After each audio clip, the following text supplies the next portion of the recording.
연극의 파수꾼.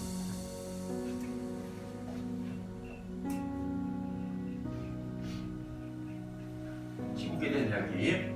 그러니까 중학교 때 배웠던 내용 혹은 뭐 1학년 때 성난기계라고 차범석의 꼭 배운 적 있었을 거예요. 그 회귀라는 의사가 처음에는 비인간적인 모습을 지녔다가 인간적인 면모로 변하는 모습이 나타나는 시국 배운 적 있지. 그걸 떠올리면서 또 한 번 정리해 나가야 돼. 자, 시국은 첫 번째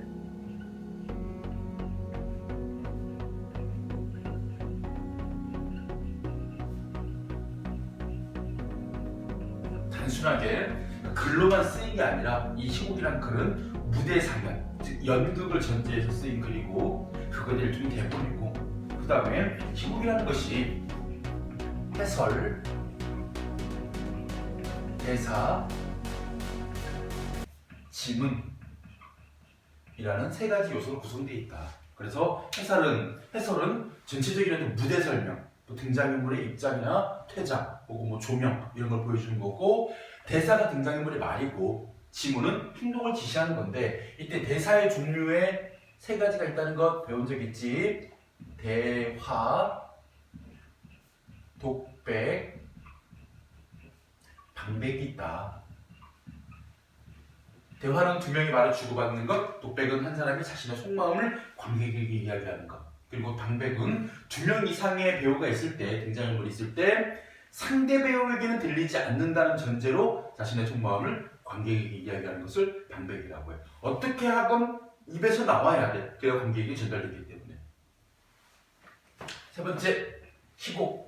연극을 위한 그런 글이다 보니까 연극의 특성을 많이 고려해야 돼. 연극이라는 것이 일단은 제약이 많아. 어떤 제약이 있느냐? 첫 번째, 시간적인 제약. 그러니까 일정한 시간 내에 하나의 이야기가 전달을 해야 돼. 너무 오랜 시간 동안 예를 들어가지고 10시간, 12시간, 이틀 이렇게 연극할 수는 없어. 시간적 제약이 있고, 두 번째가 공간적인 제약. 그러니까 무대 위에서만 연극이 벌어져야 되기 때문에 마찬가지 넓은 광활한 대지라든가 이런 것을 표현할 수가 없지. 그리고 세 번째가 등장인물의 제약이 있다. 우리가 배울 이 파수꾼의 요게 나타나 등장인물의 제약이 있었기 때문에 이것을 뛰어넘기 위해서 어떤 장치를 사용해. 등장인물의 제약을 뛰어넘기 위한 장치. 알겠지? 참고로 요게 우리가 영화를 위한 시나리오, 드라마를 위한 대본으로 만약에 약간 방향이 바뀌면 이런 제약을 다 뛰어넘을 수 있어. 예를 들어가지고 우리가 오랜 시간의 흐름이라든가 역순행이라든가 영화나 드라마 다 가능하고 공간도 마찬가지야. 넓은 광활한 공간을 패닝 기법으로 쫙 촬영하게 되면 공간적도 뛰어넘고, 등장인물은 수많은 엑스트라를 동원시키거나 아니면 CG로도 가능한 문제고, 그치? 근데 연극이라는 그런 특수성은 이런 세 가지 제약을 갖게 된다는 것. 그래서 우리 연극이라는 것, 희곡이라는 것 결국 뭐 한 거냐면 다른 어떤 갈래와 다른 것도 있지만 공통점도 있고, 첫 번째가 소설과의 공통점 중에서 갈등의 문학이라는 것. 희곡에도 뭐가 나타난다? 갈등이 나타난다. 이것은 소설과 공통점이 되고, 그 다음에 소설과의 차이점도 관련된 게 있어. 희곡에는 뭐가 없어? 서, 술, 자가 없다. 그래서 뭐가 없냐면 직접 제시가 없어. 오로지 등장인물의 말과 행동을 통해서만 간접 제시를 해야 돼. 그래서 이것은 소설과 차이점.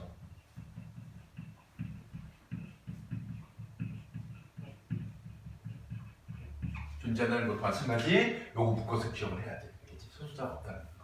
자, 이런 희곡을 가지고 우리가 내용을 가지고 들어갈 이강백의 파수꾼이라는 이 작품이, 자, 일단은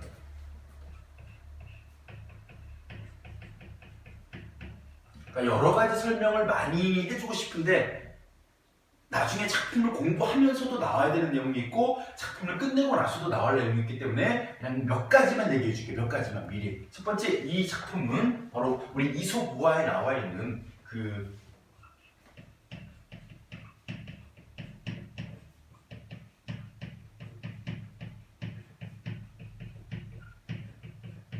양치기 소년과 늑대라는 이 우화가 있어. 이 우화의 내용을 좀 빌려왔어. 구체적인 형식을 빌려왔어. 뭘 빌려왔냐면 거짓말. 양치기 소년과 늑대의 거짓말의 내용을 빌려와서 만든 우화적인 시국이라고 봐야 돼. 알겠지? 이 의도, 양치기 소년과 늑대 우화를 빌려온 그 의도를 파악해야 돼. 나중에 작품 끝나면 이거 확인할 거야. 두 번째, 이 파수꾼이라는 작품은 어떤 마을이 있고 그 마을 주변에 막루가 있고 그 막루를 지키는 파수꾼이 있고 파수꾼들에게 이리 때가 나타났다라고 명령을 내리는 마을의 촌장이 있어.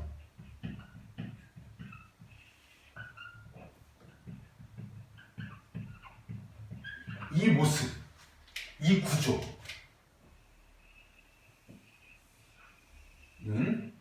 뭔가 커다란 뭔가 하나를 비유하고 있는 거야 지금. 무엇을 비유하고 있는 이 마을과 막루와 파수꾼과 이리와 촌장일까? 요거를 또 찾아가야 돼. 이런 것을 지금 보여주려고 이 작품은 뭔가 작은 이야기로 지금 그냥 보여줄 뿐이야. 이 작품을 다 읽고 나면 독자들이 느끼게 돼. 이것은 마치 이것과 닮았구나.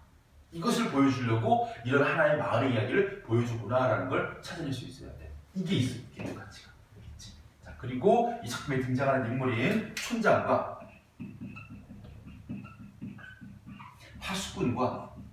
파수꾼에도 두 종류가 있어. 나 파수꾼 있고 파수꾼 다가 있고 그리고 마을 사람들이 있어. 이 사람들은 각각 어떤 인간 유형을 상징하는지 이것도 답을 찾아가야 돼. 자, 이 답을 채워넣기 위해서 우리가 작품 들어가 보겠습니다. 자, 일단은 앞부분 줄거리 먼저 볼게.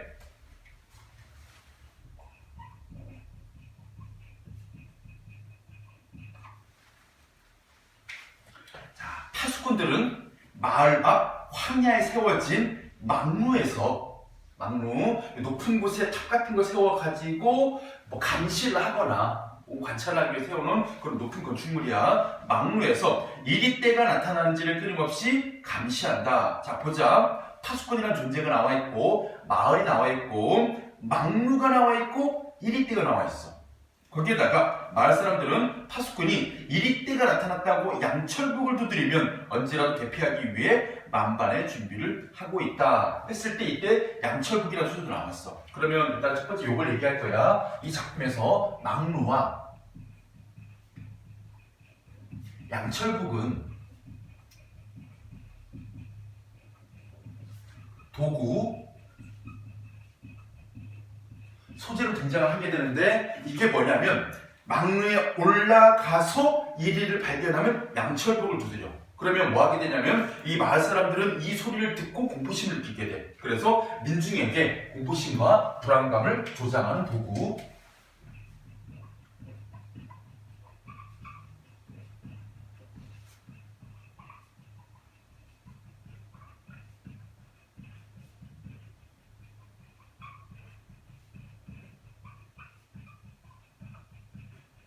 그리고 더 나아가서 이게 의미가 뭐냐면 바로 이 민중을 통제하기 위한 권력 수단으로 사용된 거야.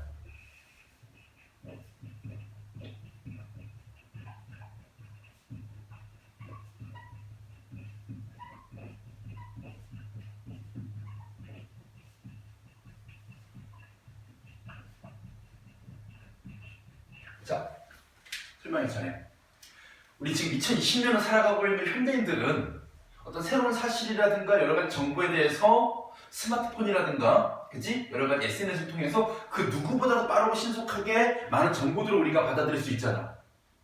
그래서 어떤 것은 거짓 뉴스, 가짜 뉴스고 어떤 것은 진실이고 뭐 팩트고 이런 걸 찾아내잖아 우리가 지금. 그치? 그렇지만 이 작품이 창작되게 된 그 시대는 1970년대를 배경으로 해. 1970년대는 50년 전이잖아, 그지?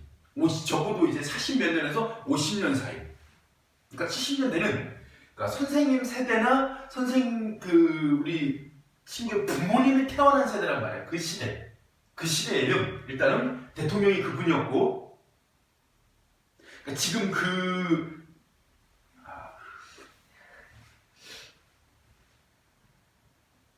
전 대통령의 아버지가 그지 대통령하던 시대.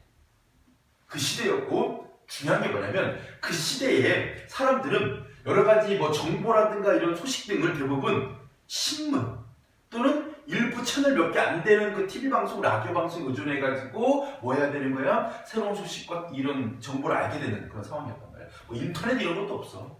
그치? SNS 당연히 없고. 그런 상황에서 만약에 국가기관이 언론만 장악하고 있다. 국가가. 그러한 신문이나 뉴스를 장악했어. 그래서 너희들 이런 소식은 국민들에게 전달하지 마.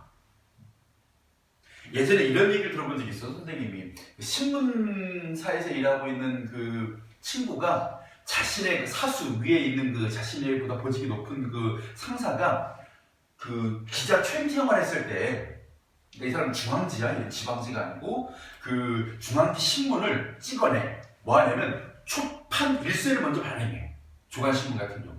아침에 나간 뉴스야. 그럼 뭐 하냐면 밤새 기사 윤적을 돌려가지고 신문을 만들어서 초판 일세를 한 200부, 300부 정도를 발행해. 그런 다음에 이것을 어떻게 하냐면 빠르게 뭐 청와대라든가 아니면 무슨 뭐 국회라든가 아니면 여러 가지 기관들이 있을 거야. 그거 보내고 그다음 대기업의 어떤 그 회장 비서실에 보내 먼저 쫙 그 200부 정도.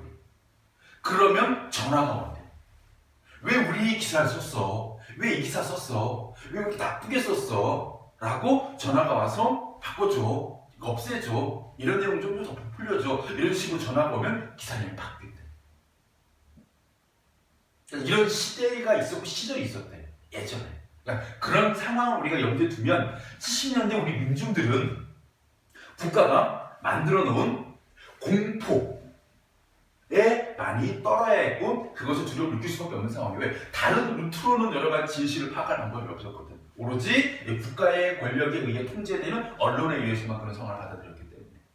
그러다 보니까 예를 들어가지고 뭐 북에서 무장공비가 내려왔다라든가 무장공비가 만행을 저질렀다라든가 이런 여러 가지 소식들은 오로지 국가의 통제된 언론을 통해서만 확인할 수 있었기 때문에 이런 것들이 존재한 시대였어. 그 시대는. 심지어는 그런 얘기도 나오잖아. 1950년 5월 18일에 광주에서 무슨 일이 있었는지 다른 국민들은 몰랐다는 거야. 언론을 통제해버렸으니까. 자, 그래서 막문에서 양치형을 두드리면 언제라도 대피하기 위해서 만반의 준비를 하고 있다. 새로 파견된 파수꾼 다는, 자, 파수꾼이 가 나가 있고 파수꾼 다가 있어. 이 파수꾼 다는 어떤 사람이냐? 막루 아래에서 이리떼 습격을 감시하는 일을 하는데 이리떼가 나타났다는 선임 파수꾼 가의 외침과 북소리에 항상 겁먹고 긴장한다. 마을에서는 이리떼가 나타났다는 신호에 겁을 먹고 피하다가 다리가 부러지는 사람이 생기기도 했고, 그러니까 그런 공포심 때문에 사람들이 뭐 하는 거야? 스스로도 이제 자기들이 어떤 그 불안감 때문에 행동을 하다가 피해 입기도 하고 또는 한 아이가 우물에 빠진 일도 일어난다. 우리 이런 경우가 있잖아. 나라에 어떤 큰일이 일어났다고 생각하면 국민들은 뭔가 우왕좌왕하고 특히 이런 거 하잖아. 대피할 때 뭔가 준비를 해야 돼. 그래서 막 식량 같은 거 사재기 하고, 그지? 뭐 마스크 사재기 하고 이렇게 하듯이 그런 일들이 벌어진 거야. 내부의 혼란. 어느 날 저녁 파수꾼 다른 파수꾼들이 잠을 자는 사이에 막루에 올라갔다가 파수꾼 가가 외치는 이리떼의 정체가 흰 구름이라는 사실을 알아내고 충격에 빠진다.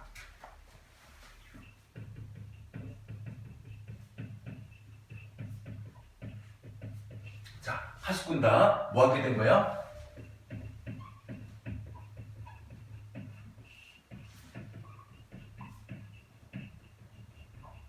이리떼가 아니라 그것이 흰 구름이라는 사실을 알게 돼. 쉽게 말하면 그동안 우리들이 무서워했던 그 공포의 두산 이리떼는 거짓이었고 진실은 뭐였어? 흰 구름밖에 없었어. 흰 구름은 사람들이 치지 않아. 그냥 평화롭게 떠다닐 뿐이야. 그러니까 우리가 알고 있는 지금 우리가 겪고 있는 상황은 그런 위험이나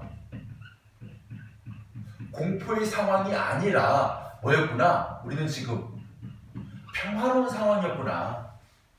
라는 사실을 알게 되었어. 파수꾼 다가. 그러면 이 작품에서 파수꾼 다는 어떤 인간 유형을 보여주느냐, 어떤 특성의 인물이냐, 바로 지식인이야, 지식인. 그래서 먼저 파수꾼 다 지식인. 우리 사회에 지식인들이 있어. 진실을 알아버린 지식인들이 있어. 예를 들어 가지고 국가기관이 언론을 통제하거나 국가기관이 국민들을 공포심에 몰아넣기 위해서 거짓 사실들을 퍼뜨리거나 잘못된 교육을 하고 있거나 어떤 지배 이데올로기를 강화시키기 위해 가지고 교육을 마음대로 바꾸거나 했다는 사실을 지식인들이 알기 시작한 것이었지. 그럼 그 지식인들은 뭐예요? 진실을 밝히기 위해 가지고 저 어둠의 세계에서 비밀리에 막 활동을 하고 있거든. 그럼 그런 지식인을 잡아내기 위해서 국가기관은 뭐 하는 거야? 특수기관을 만드는 거야. 대표적인 특수기관 중에서 이런 게 있었지. 뭐 보안사령부라든가 뭐 기무사령부라든가 이런 걸 만들어. 그래서 얘네들이 어떤 법령에 의거해가지고 애들 잡아오는 거야. 국가보안법. 너희들은 국가의 보안을 해친 존재이다. 안전을 해친 존재이다. 그래서 너희들의 배우가 누구냐? 뭐 김일성이다. 뭐 이러면서 애들 잡아다가 물고문을 하고. 그리고 그런 사람들의 영향을 받은 대학생들이 또 지식인이잖아. 대학생들이 뭐 하는 거야? 민주화를 위해서 막 시위를 한단 말이야. 시위하면 거기 가서 뭐 하는 거야? 최루탄 쏘는 거야. 시위를 진압하고. 이런 상황 속에서 파수꾼단은 뭐였어? 진실을 알게 된 지식인이었어. 파수꾼단. 자, 요쯤 오게 되면 슬슬 나오는 거야. 이 마을의 이야기는 우리나라 1970년대 우리나라의 국가 정치 상황을 한 마을의 이야기를 나중에 여기에 표현된 여기 사용된 어떤 표현법 말은 어려운데 알고 보면 되게 쉬운 거 하나 얘기해 줄 거야. 이게 어떤 기법인지 장치인지 나중에 얘기해 줄 거고. 자, 계속 가보자. 자, 그래서 어떻게 파수꾼 단은 촌장에게 편지를 써서 촌장.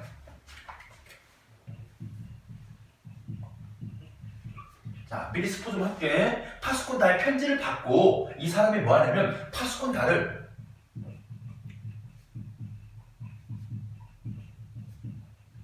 거짓으로 회유하고 설득해서 뭐 하는 거야? 파수꾼다가 진실을 말하는 것을 막아. 진실을 은폐하게 만들어.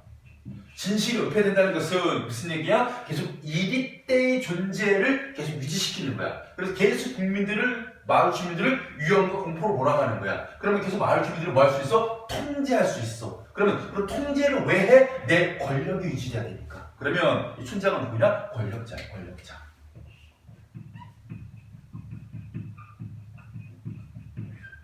촌장, 권력자. 그럼 누구? 여기에서 보면 그분. 예전에 그 무슨 영화 있었는데 제가 그때 그 사람. 그때 그 사람이면 영화에 보면 근데 그 정치적인 거 되게 좋아하거든. 거기 보면 아마 그 사람으로 묘사됐을 거야. 왜냐면 그 사람이 언제 죽었는지 알지?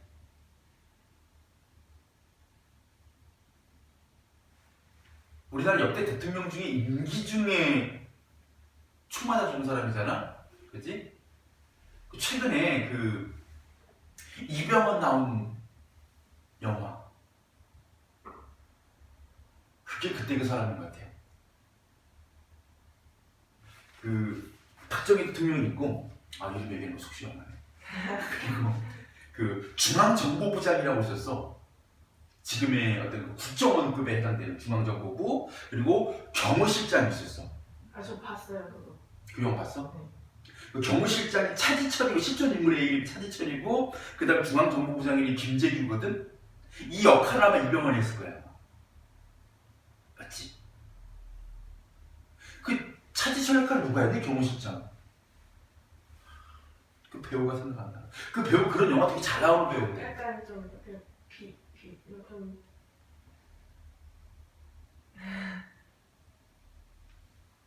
곡성이 그 아저씨인가? 곡성이 홍사람 경찰로 나왔던. 중요한 게 아니야. 네. 중요한 게 아니야. 중앙정보부장 김재규가 총으로 쏴서 죽이잖아. 그래서 1979년 10월 26일에 12.6 사태라고 해가지고 이 대통령이 그지 총을 맞아 죽고 그 경호시장도 같이 그저 총 맞아 죽고 그 자리가 무슨 자리였냐면 그 청와대 안가에서 안전가옥이라고 해서 그 내부에 있는 집이 있어. 거기에서 그 술을 마시다가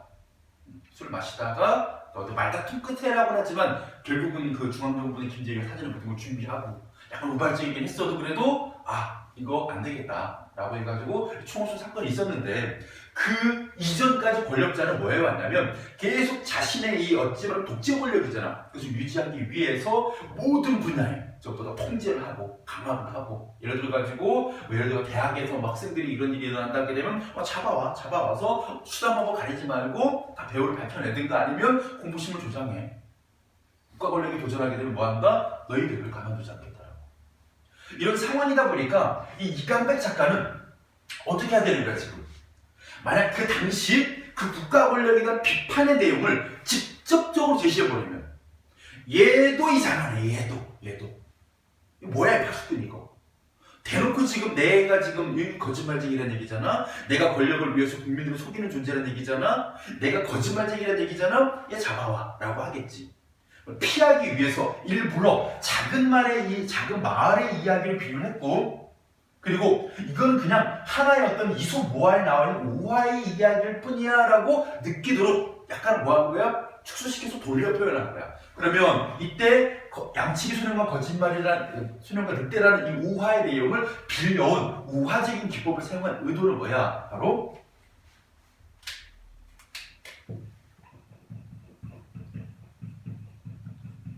정치 권력, 국가 권력에 대한 직접 비판이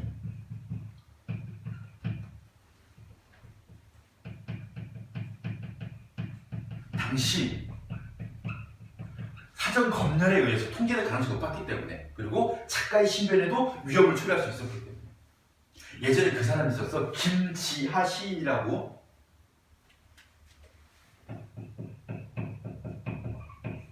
이 사람이 오정 타는 목마름으로 라는 시를 쓴 김지하 시인이거든. 이 시인이 오적 5 도둑놈이 있다 우리나라에. 그 도둑놈이 누구냐? 우리 그 국가 권력이고 그다음 재벌 총수들이고 이런 사람들이 국가를 죽먹는 존재다. 그래서 아주 풍자적으로 쓴 시가 있었고 타는 목마름으로는 결국 이거야. 뭐 신새벽에 뭐 구두 소리, 호루라기 소리, 군화 소리, 뭐 친구가 끌려가는 비명 소리 그러면서 떨리는 손으로 간절한 마음으로 흰 백목으로 흑판에다 쓴다. 민주주의의 만세, 타는 목마름으로. 민주주의 부르짖는 그 시거든. 이 시가 등장하자마자 2가지 반응이 일어나. 첫 번째, 이런 지식인들이 피가 끓기 시작해. 이 시를 읽는 순간 그래, 민주주의를 우리가 되찾아야 돼. 저런 도둑놈들에게서 해서 이 사람들에게 큰 자극을 줬고 또 하나 박정희도 자극을 한 거야. 박정희가 솔직히 말하면 열받은 거지, 빡친 거지. 그래가지고 야 김지하 누구야 얘? 잡아왔어. 야 이게 지금 시가 되게 적나라하게, 그치? 대놓고 얘기하는 거야, 대놓고. 범죄에 걸린 거야. 그래서 일단 잡아 넣어봐. 야 나 쟤 치는데 그런 게 있었어. 예전에 이승만도 그랬거든. 자기가 대통령이 되고 난 후에 그 당시에 그 사람보다도 더 사람들에게 지지를 받고 있던 독립운동가가 있었어. 그러면 와 이 사람이 되게 내가 라이벌리식이 느껴지고 열등감이 느껴지고 저 사람이 나보다 더 훌륭하다고 느껴지는데 어떡하지? 막 이런 생각이 든 거야. 참고로 우리가 김구 선생이 먼저 계셨잖아. 근데 김구 선생은 그 안두희라는 그 육군 중령에 의해서 일단은 살해당했기 때문에 일단은 그러니까 우리가 직접 증거가 없기 때문에 확인 못하지만 대부분 뭐 배우가 이승만일 거다라고 얘기를 하고 있고, 그러고 난 다음에 조봉암 선생이라고 있었어. 독립운동가 출신이거든. 그래서 저 사람도 내가 되게 내 컴플렉스인 거야. 되게 사람들이 존경하니까 어떡하지? 그래서 여러 가지 막 엮은 다음에 조봉암 선생을 잡아 넣어. 그런 다음에 뭐 하냐면 일제 때부터 그 아마 경성제국대학에서 유일하게 그 박사학위까지 받은 사람이 있어. 그 조선인인데 한국 사람인데 조선인인데 되게 그랬지, 똑똑했지. 그래서 법대를 나와. 그런 다음에 이 사람이 우리나라에서 몇 안 되는 법관이 돼. 그래서 이 사람이 해방 후에도 일제 때 법관이었고 일제 때 일본식으로 창씨개명도 했고 그 약간 친일에 가까운 행적을 한 사람임에도 불구하고 해방 후에 아무런 비판을 받지 않아. 왜? 지식인이었으니까. 이승만이 봐줘. 그래서 얘를 그냥 뭐 하는 거야? 뭐 검찰 이쪽에 뭐 검사로 아니 뭐 부장검사로 잘 안 쳐줘. 그래서 걔한테 시키는 거야. 나 너 봐준 거 알지? 나 너 커버 쳐준 거 알지? 반민특위 너 빼준 거 알지? 내 말 잘 들어. 나 조봉암 싫어. 그럼 네가 이제부터 뭘 해야 되는지 알지? 그래서 이 사람이 조봉암 선을 잡아와요. 잡아온 다음에 재판이 순식간에 벌어집니다. 순식간에 사형 선고가 내려져. 사형 구형하고 사형 선고 내려지고 사형 선고가 내려진 지 며칠 안에 바로 사형 집행이 벌어져서 바로 그냥 없애버리더라고. 이승만. 그러던 검사가 4.19 그때 이승만이 하야하잖아. 그지? 근데 이 사람이 그 당시 어떤 권력을 가지면서 시민들에게 발표 명령을 내려. 이 검사가 나중에 권력자가 됐어. 발표 명령을 내렸을 때 그때 당시에 이제 그 4.19에 의해서 윤보선 대통령이 잠깐 임기를 하거든. 그때 이 사람이 시민들에게 발표했다는 이유로 잡혀서 이 사람이 똑같이 벌을 받게 돼. 사형 선고를 받게 돼. 근데 그 사람이 죽지 않아. 죽지 않은 이유가 뭐냐면 어떤 돈을 많이 가진 사람이 이 사람을 내가 빼낼 테니까 그만큼 돈을 지불하겠다. 사람 죽이지 말아달라. 해서 그 돈을 지불한 사람이 이병철이라는 사람이고 이병철이 누구냐면 이재용의 할아버지이자 이건희 아버지. 이병철은 그 사람을 살려내. 그런 다음에 당신은 이제부터 내가 당신의 목숨을 구해줬고 나는 당신의 그 어떤 지식 능력이 필요하기 때문에 당신이 이제부터 나랑 가까이 지냅시다. 해서 결국 그 사람하고 어느 정도로 친해지냐면 사돈까지 돼. 그 사람의 딸과 자신의 아들을 결혼시키지. 그리고 그 사람의 딸의 이름이 홍라희 여사고 자신의 아들이 이건희야. 그 이건희의 아내가 홍라희고 홍라희의 또 아들이 그 이재용인 거지. 또 홍라희의 남동생과 오빠가 있어. 그 사람이 홍석현이. 홍석현이 누군지 알아? 몰라? 그 중앙일보 JTBC 사장이야, 지금 현재. 그 홍땡땡 씨가 경성지역대학이 지금 서울대학이잖아. 서울대학에 법대에 유민장학금 이게 있어. 유민장학금. 유민관이라는 건물도 있고 유민장학금이라는 장학금도 있어. 서울대 법대생들이 이거 받는 거 되게 자랑스러워 애들이. 그 사람의 호를 딴 장학금이거든. 친일을 했고 조봉암 선생을 죽였고 시민들이 발표 명령을 내렸고 죗값을 치렀어야 되는데 이병철의 돈으로 목숨을 건졌고 결국은 그 자식들 가지고 호의호식하면서 살아가고 있는 그 이야기. 되게 많이 몰라 우리는 그냥. 단순히 그냥 몇 보이는 그냥 서정주 친일했대 이런 사람만 갖고 지금 이광수 친일했대 최남선도 변절했대 이런 것만 갖고 얘기하지 실제로 지금 우리나라에서 정재계를 주무르고 있는 살아있는 권력의 중심부에 그 친일파가 개입되어 있던데 그거 사람들이 모르고 넘어가더라고. 김지아 시인이 사형 선고를 받아. 그래서 박진영이 나 진짜 죽였으면 좋겠어. 옛날에 이승만 박사가 조봉암 죽였듯이 사형 선고 내려. 국가보안법을 막 엮어. 내란 선동죄 막 엮어. 막 짬뽕이야. 이 정도면 충분해. 그래서 이제 죽여버리자 해서 사형 선고 내렸는데 문제가 발생한 거야. 뭐냐면 김지아는 우리나라에서는 단 한 번도 상을 받거나 문학계에 호평을 받은 적이 없어. 왜? 문학계도 이미 국가의 권력에 넘어가는 데였거든. 그러다 보니까 이 사람은 해외에서 프랑스라든가 독일, 특히 철학이 발달한 독일 같은 데서 김지아를 되게 높이 평가해서 해외에서 많은 상을 받은 사람이야. 이 사람. 많이 알려져 있고. 그때 김지하가 국가보안법 위반으로 사형 선고를 받게 되었다라고 사형 언도가 내려졌다라는 소식이 어떻게 해외로 알려진 모양이야. 그래서 프랑스라든가 독일 중에서 이런 얘기를 했대. 김지아를 죽이게 되면 너희들과 더 이상 우리는 문화적 교류라든가 이런 것을 할 의도가 없어지지 않겠니? 라는 압박이 들어오기 시작하고 여러 가지 그런 이유로 해서 죽이지 못해. 그래서 김지아가 그 박정희 정권이 끝나고 나서 풀려나와. 그리고 나서 한참 세월이 흘렀어. 선생님 대학 다닐 때 나는 김지아 씨의 이 시를 읽으면서 와 진짜 멋진 분이다. 저 사람이 진짜 우리나라의 어떤 시인으로서 민주투사였구나. 그러니까 이 사람이 일제강점기 좀 이육사가 됐겠구나. 뭐 그런 느낌이었거든. 그런데 그 지금 말고 지난번 대선 문재인 후보하고 박근혜 후보가 서로 마지막까지 경합을 벌이다가 한 선거 한 5일 전인가? 깜짝 놀랄 그 뉴스를 접하게 된 거야. 뭐였냐면 김지아 시인이 드디어 이제 세상 표현 밖으로 나온 거야. 김지아 시인 땡땡땡 후보 지지 선언 이렇게 딱 나온 거야. 자 여기서 퀴즈. 누구를 지지했을까? 김지아 시인. 문재인 후보, 박근혜 후보. 상식적으로 생각해봐. 그러면 답이 나오지. 내가 지금 상식 바뀌어서 지금 이걸 얘기한 거니까. 박근혜 지지 선언한 거야. 재미없지만 좀 들어봐요. 왜 박근혜 지지 선언을 했냐고 사람들이 너무 깜짝 놀란 거예요.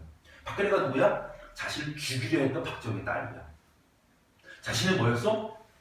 그러니까 민중 시인이자 현실 참여 시인이었어. 근데 왜 박근혜 지지해? 이 지식인이?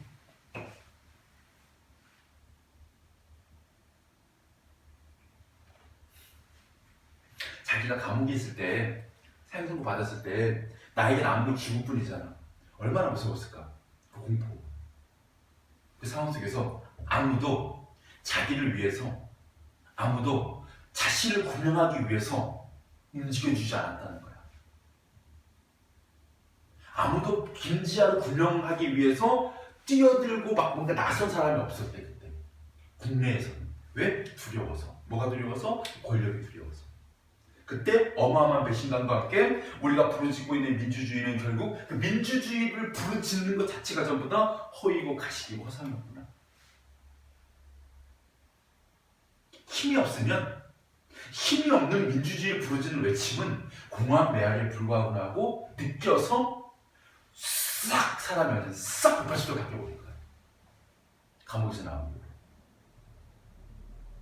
그래서 그 라디오 프로에 진행자가 너무 깜짝 놀라서 그렇게 얘기했대. 김지아 씨 보고. 아니 이런 분이셨잖아요. 이런 분. 저도 대학 다닐 때 그 작가님의 이 시를 읽고 정말 되게 감동 많이 받았는데 했더니 그 김지아 씨가 딱 한 얘기가 이거 파이팅 방송이야? 방송이 왜 이래? 이러면서 화를 내셨다고 하더라고. 니들이 말하는 그거. 그럼 우리가 뭐 북한에 뭐 포닥되는 이런 식으로 반응하신 거 보고 와 우리 벌써 변해버렸구나. 왜 변했을까를 생각하면서 파수꾼 다가 지금은 진실을 알게 된 거야. 무엇이 우리가 알아야 될 것인지. 그런데 나중에 파수꾼 다가 변하게 돼. 이 시인처럼.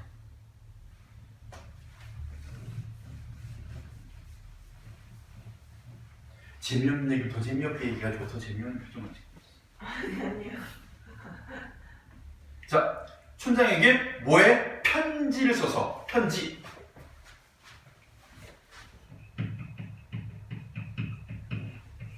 우리 이강백 작가가 좋아하는 몇 가지 소재가 있어. 그 중 하나가 편지라는 소재야. 참고로 이강백의 또 다른 작품 중에 북어대갈이라는 시곡이 있거든. 그 북어대갈이라는 시곡이 다른 출판사 교과서에 실려 있는데 우리는 지금 이 비상문학이 두껍잖아. 두꺼운 이유가 뭐냐면 요 단원, 요 파트, 요 교육 과정상 다른 자서에는 다른 교과서에는 어떤 작품이 실려 있는지 같이 보여주는 게 되게 잘 돼 있어. 어디냐면 50을 놓아봐. 158쪽에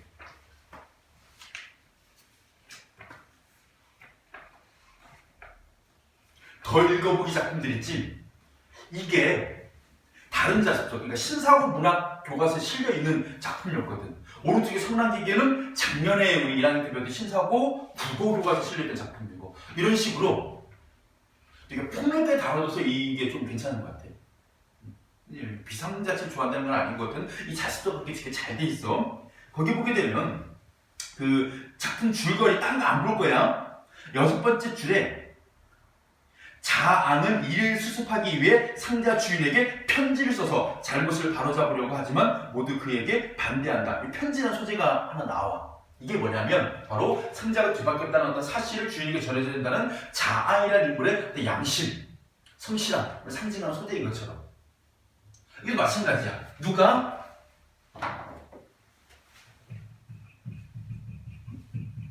파수꾼 다가 누구에게? 촌장에게 쓴 편지거든? 의도는 뭐였을까?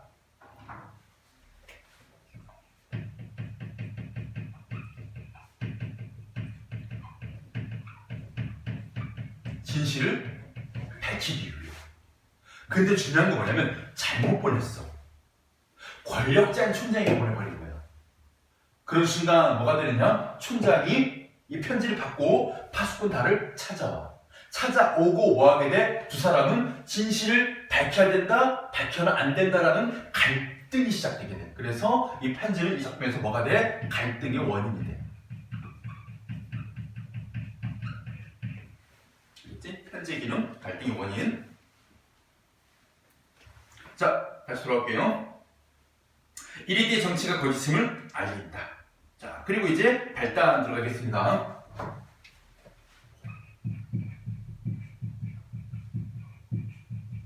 아직도 발단이야. 자, 가부분. 이게 해설이야. 자, 해설이 이렇게 돼 있어. 해설자 촌장이 되어 등장. 검은 옷차림.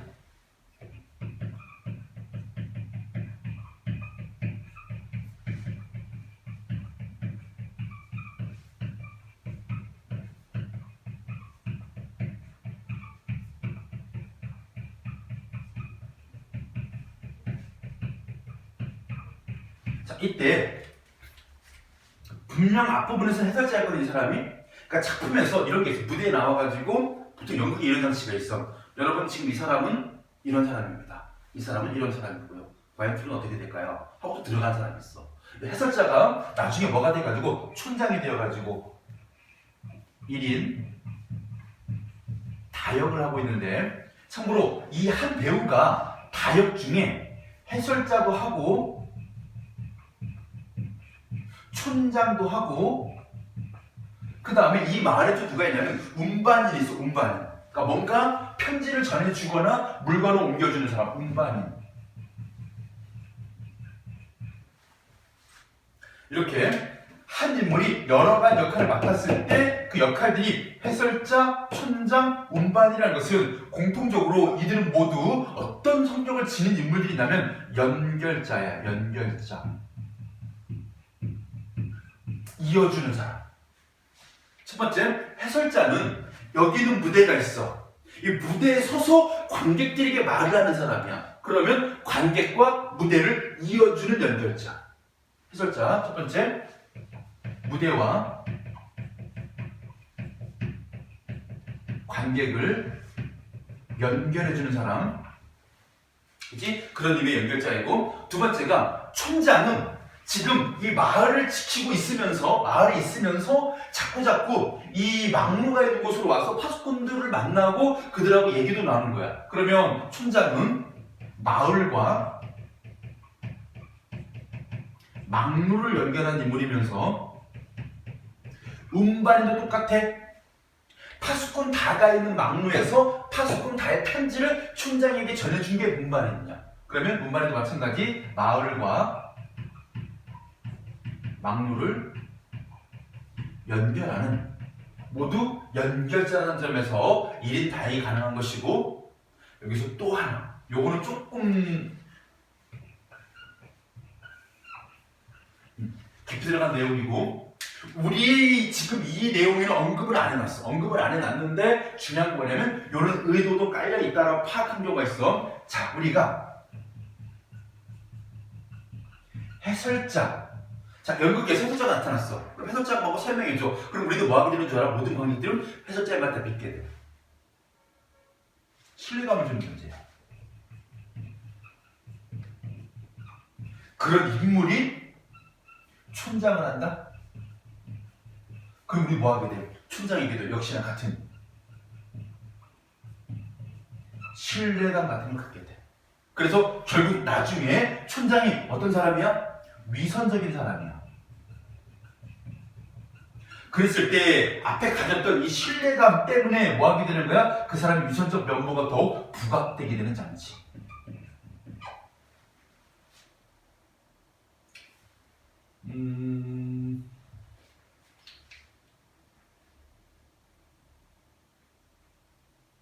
뉴스 앵커라고.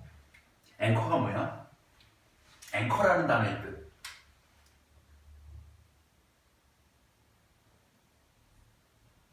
앵커라는 말 있잖아. 앵커. 그러니까 사람을 의미하는 앵커도 있겠지만 앵커. 다. 응? 그 단어 뜻이요. 앵커라는 말이 가지고 있는 그 속성? 뜻도 되고 어떤 느낌? 시작하는 거 아니에요? 시작도 하고 끝. 끝도 있고.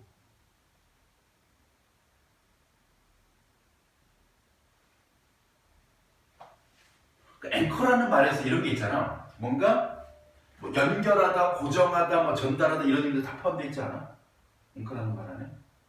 몰라요. 몰라요. 그 뉴스 앵커가 뉴스 데스크에 앉아가지고 9시 땡, 요즘 8시라더라. 땡 해가지고 뉴스 딱 시작돼. 앵커가 딱 나와. 정장 입고 친절한 얼굴로. 국민 여러분, 코로나 사태가 심각합니다. 여러분들 사회적 거리두기를 하시고 마스크 착용 그리고 손 씻기를 생활하십시오. 이게 우리가 이 위기로부터 벗어나는 길입니다. 라고 얘기하고 있어. 국민들이 그 TV 뉴스를 보면서 저희가 많은 뉴스 채널 중에 선택한 뉴스 채널일 거 아니야. 뭐 같이 시험 때 볼 거야 아마. 선생님은 JTBC 뉴스를 봐. 봐. 그러면 저 사람이 하는 말을 우리는 뭐 하게 돼? 신뢰할 수밖에 없지.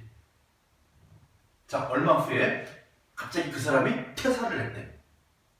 알고 봤더니 프리 선언이 아니야. 뭐였어? 어느 정당으로 입당을 한 거야. 정치 행보를 시작한 거야.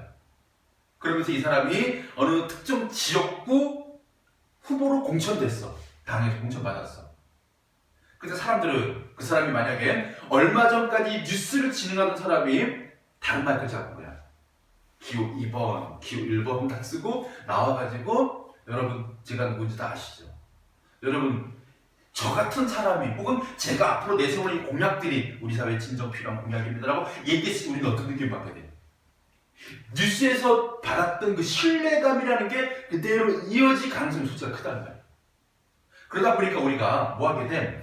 금방 우리에게 어떤 이 연기나 정보를 전달해주는 해설자가 촌장에게 나타나게 되면 촌장에게도 역시나 신뢰감을 갖게 되는 거야.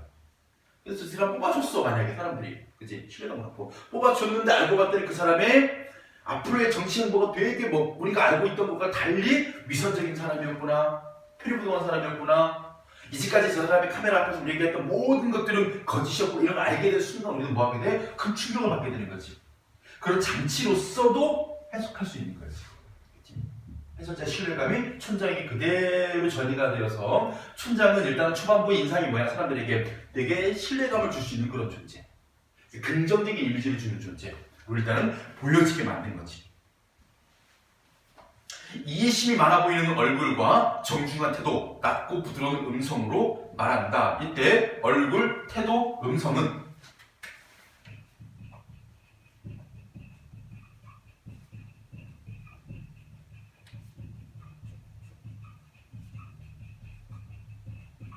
전부 다 무엇을 보여주기 위해서 촌장이 지니고 있는 위선적인 성격.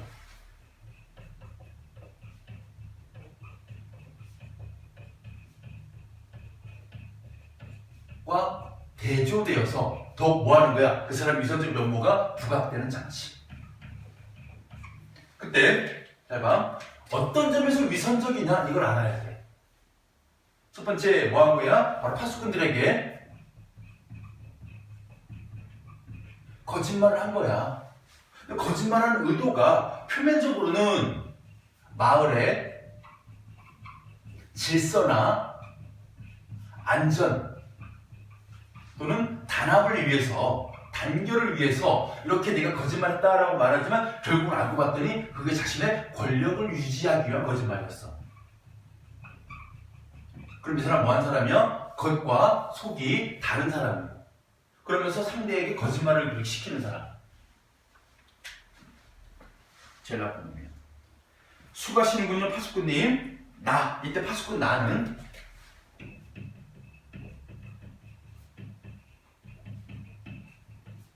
그냥 뭐하는 사람이야? 촌장에게 혹은 일이가 없다는 사실에서 단 하나의 의심을 하지 않는. 그래서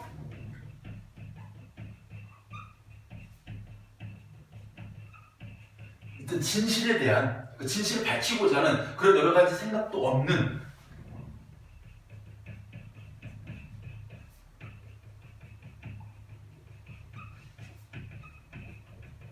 그냥 있는 그대로 받아들이면서 권력자에게, 촌장에게 어떤 신뢰를 받고 싶어하는, 어떤 사랑을 받고 싶어하는, 인정을 받고 싶어하는 권력의 하수인일 뿐. 촌장님 여기 웬일이십니까? 추억을 더듬으러 왔습니다. 그냥 이거는 그냥 넘어가는 말이야. 촌장이 하는 말 다 시골골 보기 시작하면 되게 복잡해지니까 크게 이 사람이 겉으로 되게 자기가 이런 거지 젠틀한 척하고 있는 걸 그냥 파악하면 돼. 이 황야는 내가 어린 시절 야생딸기를 따라오곤 했던 것이죠. 그때는 이리가 무섭지도 않았나 봐요. 여기저기 덫이 깔려있고 막루 위에 파수꾼 외치는데도 어린 난 딸기 따기에만 열중히 있었으니까요. 그 즐거웠던 이 추억. 오늘 아침 나는 그 추억을 상기시키는 편지를 받았습니다. 파수꾼 다가 썼던 진실을 밝히기 위한 편지. 그래 이곳에 찾아온 겁니다. 잘 오셨습니다, 촌장님. 오래 뵙지 못했더니 그동안 흰머리가 더 많아지셨군요. 촌장님도요, 더 늙으셨어요. 촌장이 오다 보니까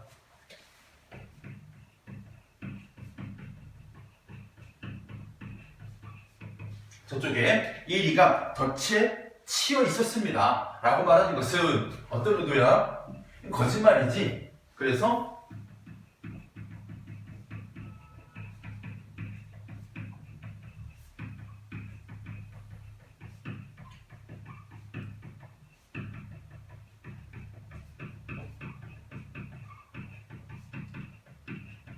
파수꾼 나를 다른 곳으로 보내기 위해서, 다른 곳으로 보낸 다음에 누구와 파수꾼 다하고만 은밀하게 이야기를 나누기 위해서 거짓말한 거야. 입에 붙은 사람의 거짓말.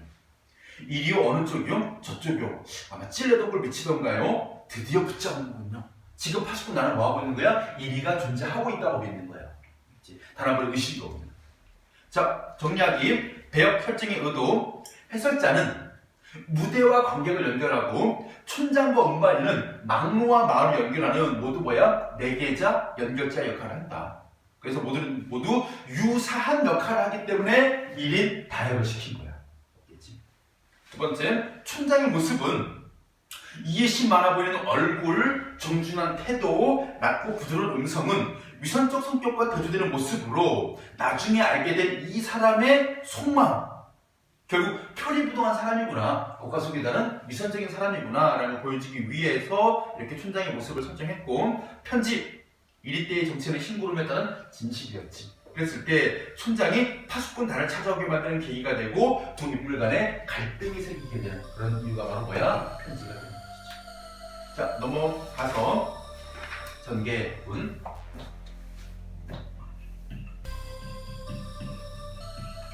조금만 쉬었다 하겠습니다.